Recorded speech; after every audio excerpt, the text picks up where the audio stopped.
Welcome to Luca and Miguel. Enjoy the video. In this video, I will explain how to make red hummus. This vibrant and flavorful dip is surprisingly easy to prepare right in your own kitchen.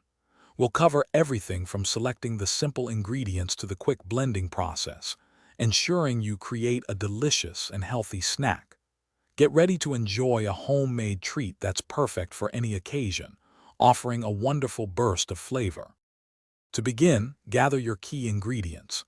You'll need one 15-ounce can of chickpeas, drained and rinsed, along with 2 large roasted red peppers for that signature color and taste.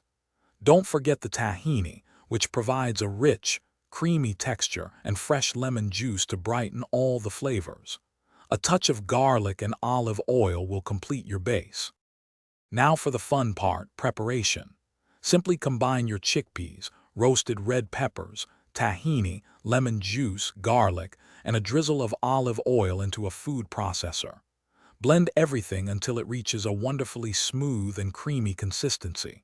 If it seems too thick, just add a tablespoon or 2 of cold water until it's perfect. Remember to taste and adjust seasonings as you go. Once your red hummus is perfectly blended, it's time to serve and enjoy. Spoon it into a bowl, then drizzle with a little extra virgin olive oil and sprinkle with a pinch of paprika for a beautiful finish. It pairs wonderfully with warm pita bread, fresh vegetable sticks, or even as a spread in sandwiches. Store any leftovers in an airtight container for up to 5 days in the refrigerator. Thanks for watching and please subscribe. It's the best investment you'll ever make.